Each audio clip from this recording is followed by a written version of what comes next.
Alexa, what's your favorite color? Infrared is super pretty. So my parents got me an Amazon Echo for Christmas, and it's part of my goal to have the smartest home on the block, and so this really helps a lot. It's actually pretty cool, so thanks, Mom and Dad. And I've had it for a little while now, and I wanted to share some of the cool things that it can do. Hardware. It comes in both black and white. It's about 9 inches tall or so. I personally think it has a nice modern look to it, but yet it also doesn't stand out in a room. We actually have ours up in a mantle area sitting in front of a black speaker mesh so that it completely disappears until you say its name, Alexa. The performance of the Echo is actually pretty impressive. I don't have to shout at it. I can just talk to it in a normal voice and it'll respond even across the room. For example, Alexa, count up to 5. 1, 2, 3, 4, 5. Good job. The speaker also sounds pretty good. I mean, it's not going to win any awards for sound quality, but it's awesome for background music. Alexa, play some piano music. Shuffling piano music. See, absolutely perfect for just kind of a little bit of the background. You can raise the volume. Alexa, turn the volume to 10. This is the loudest that it will go right here. And you can actually hear some distortion when it does that, but rarely is that needed. Alexa, turn the volume to 5. Software. There clearly is no screen or keyboard or mouse, and so the primary way that you interact with it is by speaking. Now, having said that, there is a companion app that you can download on your phone or tablet, and that's actually pretty nice because you can go through and check all your settings, you can search for new skills, and you can actually see a history of all of the requests that you've made of it. And so that's pretty nice to have that. Now, speaking of those skills, it's kind of interesting where they have taken the route where they want it to be able to do a big, broad number of things, but you have to be very specific in the way that you ask it to do it. So, for example, there are some skills where you can just tell it to do that thing, like, Alexa, start the 7-minute workout. Welcome to 7-Minute Workout version 2.0. However, there are other skills where you actually need to ask Alexa to ask the skill to do it. For example, Alexa, ask the Bible app to read John 3:16. John chapter 3 verse 16. For God so loved the world that he gave his only Son, that whoever believes in him should not perish but have eternal life. Privacy. Now, the way Alexa processes your information is that anytime you see that blue ring, it is recording what it is that you're saying and sending it to the cloud. It doesn't actually do the processing on this unit itself. And so you can imagine anything that you say when the blue ring is lit is technically being shared with Amazon. Now, if you have privacy concerns about that, I totally get that, and therefore you probably shouldn't use the unit. But they're tracking just as much information as anybody else, like Google, for example. And you can actually go in and delete your history, and you can mute the mic so that it's not listening at all. Like if you're having a conversation that you genuinely want to be private and you're afraid of accidentally saying Alexa, you just hit the mute button like that, and it will no longer listen. And it even gives you a little red light letting you know, hey, I'm not going to record anything. So that's pretty nice. Features. Alexa has over 7,000 skills, and it continues to grow every single month. It's actually pretty impressive. I'd like to show some of them to you now. So, for example, you can do games and trivia. So we're going to play 20 questions, and we're going to pick a tomato, and we're going to see if Alexa can guess it. Alexa, play 20 questions. Let's play 20 questions.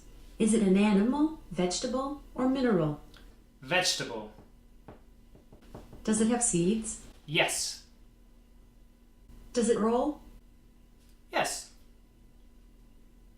Is it usually green? No. Can you peel it? Yes. Can you add it to a salad? Yes. Is it orange colored? No.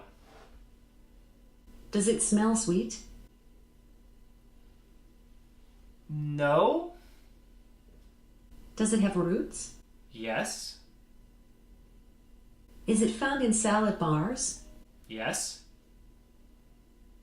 Are there many different sorts of it? Yes. Is it red? Yes. You're making this too easy. Is it a root vegetable? No. Does it come in different colors? Yes. Do you hold it when you use it? Yes. Does it taste good with butter? No. Does it break if dropped? Yes. Does it live in large populations? No. Is it pleasurable? Yes. Do you use it in public? No. I guess that it is the human body.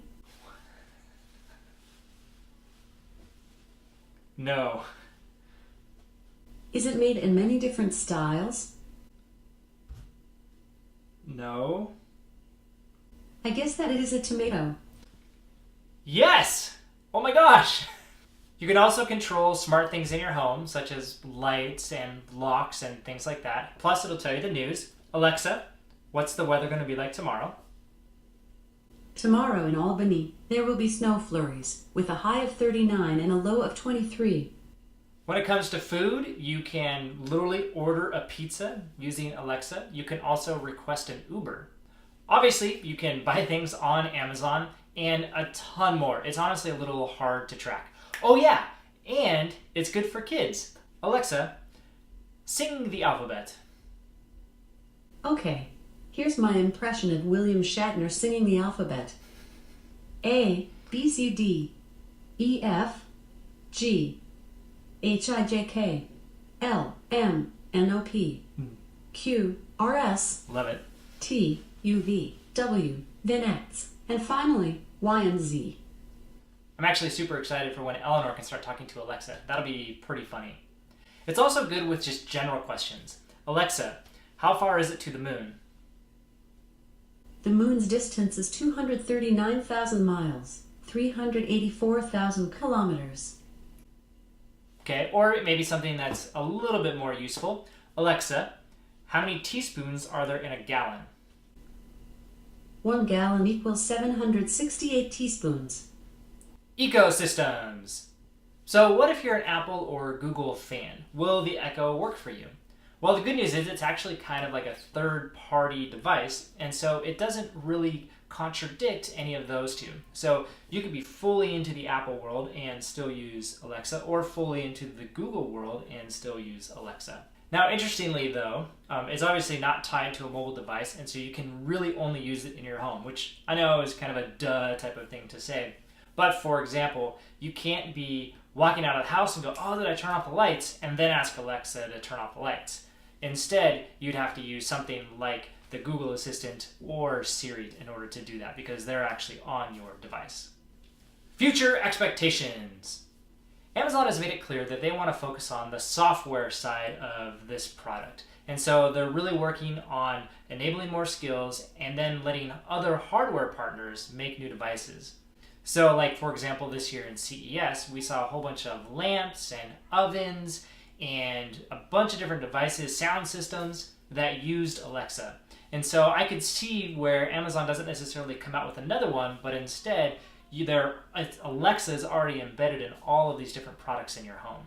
I would like to see a better way of discovering skills. There's just so many of them, it's hard to keep track of what's already been enabled and what your options even are. And this is something that all app stores struggle with, so it's not necessarily a problem with Amazon, it's just a problem in general with this kind of app store market that we have going on. But I find that with voice, it's almost impossible. You have to use the companion app to figure out what it is that you can work with it. But one thing is very clear with the Echo is that voice in the home is the future. It's not going to be touch screens everywhere. You're going to talk to it, very much like we've seen in the Star Trek universe. And so that is pretty exciting, and I'm really excited to see where it's going in the future. So, Mom, Dad, thanks for the gift. Really appreciate it. Alexa, say goodbye. Goodbye.